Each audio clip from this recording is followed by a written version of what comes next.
Soviet airspace. 20 minutes to drop off. Commencing internal depressurization. Equipment check. Arm main parachute. All right. You ready to go? Drop zone still showing a high pressure mass. Cav okay. Good. We've got high visibility.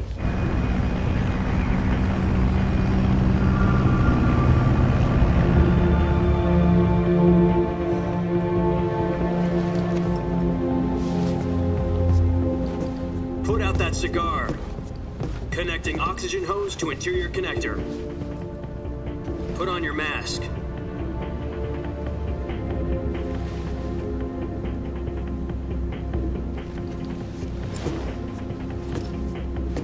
Does this panty waste know what he's doing? Approaching release point. 10 minutes to drop off. Hey, are you deaf?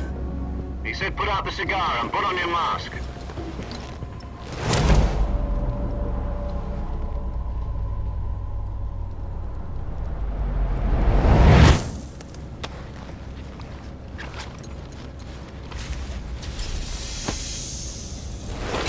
Depressurization complete. Checking oxygen supply. 6 minutes to drop off. Opening rear hatch.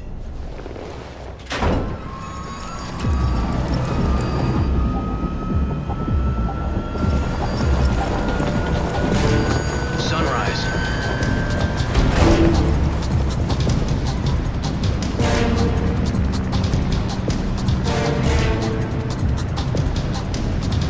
External temperature minus 46 degrees Celsius. 2 minutes to drop off. Stand up. You'll be falling at 130 miles per hour. Try not to get frostbite from the wind chill. 1 minute to drop off. Move to the rear. Activate the air bottle. This is one for the history books. The world's first halo jump. 10 seconds to drop off. Stand by. Status okay. All green. Prepare for drop-off. Countdown.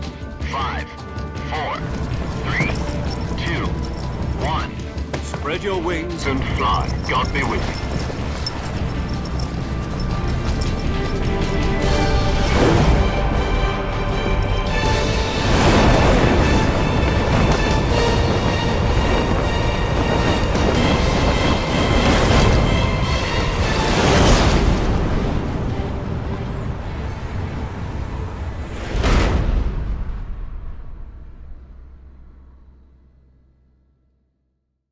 Jack, I've got some important news.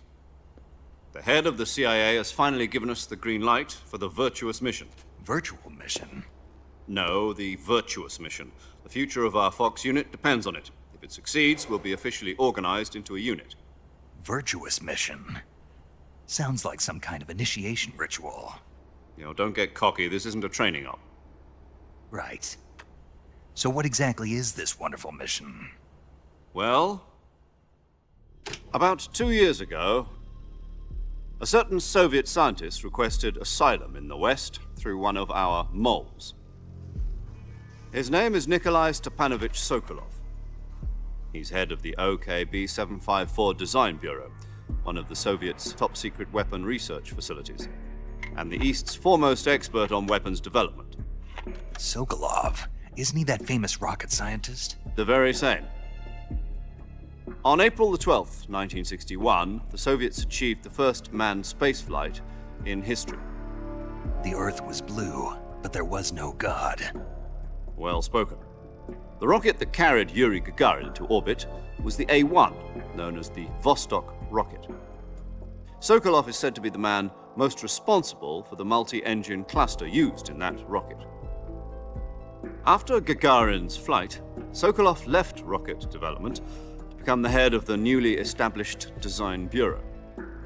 From a lowly technician to head of a design bureau, that's quite a success story, so why'd he want to defect?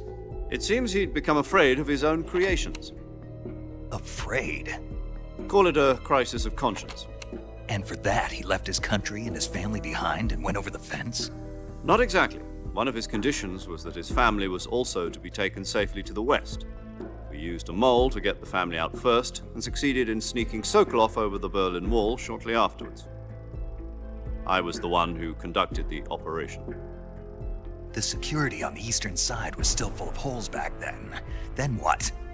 We got Sokolov over in one piece, but the whole ordeal had left him exhausted, and we checked him into a hospital in West Berlin. It took him 2 weeks and more than 600 miles to get from the research facility in the Soviet Union to Berlin. He was in no condition to say anything coherent. And it was only a week later that we had something much bigger on our hands. The Cuban Missile Crisis. October the 16th, 1962, President Kennedy received word that the Soviets were in the process of deploying intermediate-range ballistic missiles in Cuba. The President demanded that the Soviets dismantle and remove the missiles. At the same time, he announced a naval blockade to prevent further missile shipments from reaching Cuba. But the Soviets didn't back down, instead placing their armed forces on secondary alert. Soviet transport ships carrying missiles continued on course towards Cuba. US and Soviet forces went on alert for an all-out nuclear war.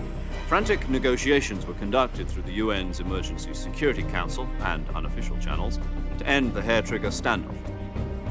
Finally, on October the 28th, the Soviet Union agreed to remove its missiles from Cuba, and so the world avoided a nuclear holocaust. But in order to get the Soviets to pull their missiles out, we had to make a deal. You mean the one where the US agreed to remove its IRBMs from Turkey? No. The Jupiter IRBMs deployed in Turkey were obsolete, and we were going to get rid of them anyway. They had no strategic value whatsoever to either the US or the Russians. The Turkey deal was a ruse, a cover story that was fed to the other intelligence agencies around the world. So what did the Russians really want? Sokolov. They wanted us to return Sokolov. You mean the Soviets pulled out of Cuba just to get their hands on Sokolov? That's right. What the hell was he working on? At the time, we had no idea. We were running out of time. It was either give up Sokolov or risk full-scale nuclear war. In the end, we had no choice. President Kennedy gave in to Khrushchev's demand. The next day, I got Sokolov out of the hospital, handing him over to agents on the eastern side. Sokolov kept on screaming, "Save me," until he disappeared from my sight. Then a month ago, we received some new information from one of our moles. About Sokolov? Yes. He was taken back to the research facility and forced to continue working on the weapon in question under KGB supervision. What's more, it's on the verge of completion. So what kind of weapon is it? Something to do with space rockets? No, missiles. Same technology. I guess you're right. We don't know the details, but it appears to be a new kind of nuclear device. For half a year now, the Soviets have been conducting frequent nuclear tests at Semipalatinsk. Something to do with the weapon, I assume. We're talking about a secret weapon so big that Khrushchev was ready to pull out of Cuba to get it back. Is Sokolov still in the facility? No. According to our intelligence, he's in Selinoyarsk, a place in the mountains about 3 miles to the west that's known as the Virgin Cliffs. The Virgin Cliffs. Nice name for a virtuous mission. They moved him there just recently. Why? Apparently, they're conducting a field test of the weapon, but it's our best chance to get him back. This mission would never have been possible if he was still in the research facility. This is our last chance. Sokolov must have known that too when he contacted us.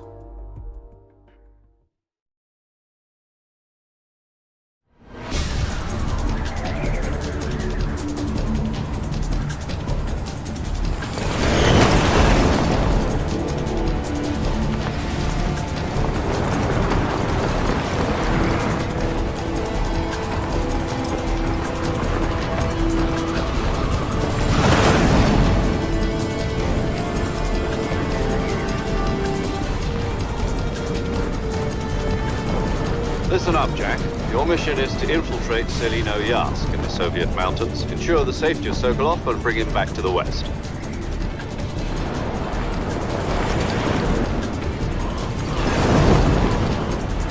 If we don't get Sokolov back before that weapon is complete, we'll be facing a major crisis.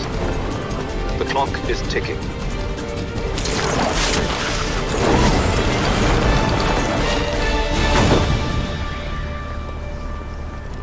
Once we've confirmed the rescue of Sokolov, stand by at the recovery point. A recovery balloon will be dropped at that point. Helium will be pumped into the balloon to inflate it. The process takes about 20 minutes. Once it's complete, the gunship's arm will latch onto the balloon and pull it up. The Fulton surface-to-air recovery system. I'm familiar with the theory. Take it easy. It's been combat proven. Do you think Sokolov is up to it? The shock will be less than during a parachute jump, and the arm can handle up to 500 pounds. So you're planning on going over the border in a single combat Talon? She's equipped with two 6-barrel 20mm Vulcan cannons, as well as two 40mm machine guns.